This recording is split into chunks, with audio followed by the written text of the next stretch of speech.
Imagine this quadratic function graphed in the coordinate plane. You are tasked to find the area bounded by the curve and the x-axis.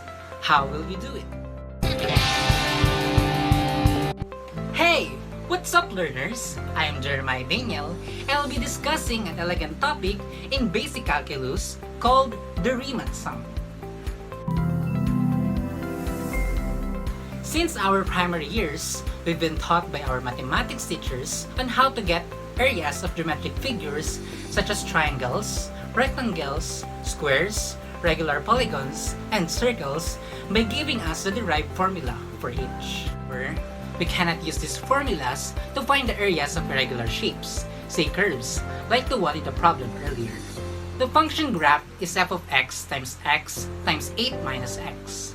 The graph of this function is a curve, specifically a parabola. Suppose we want to take the area bounded by its graph and the x-axis between values of x from 0 to 8.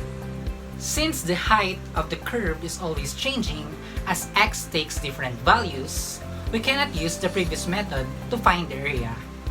But notice that we can approximate the area by drawing rectangles of arbitrary width, which we call dx, say 1 unit, from x equals 1 to x equals 8.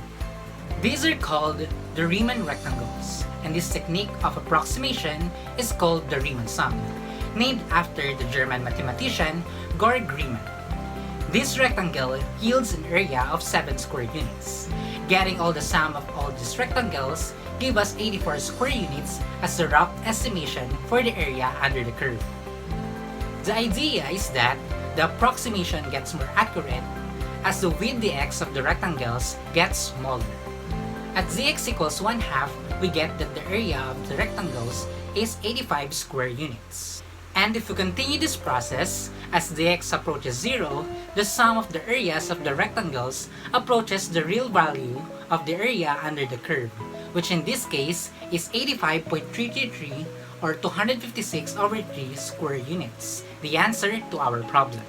This concept is the foundation of integration and the Fundamental Theorem of Calculus, which is not within the scope of this video. And just to note, there's nothing special with the function f of x equals x times 8 minus x. This works with any continuous function like this sine function. That will be all for this video. I hope you learned a lot. See you next time!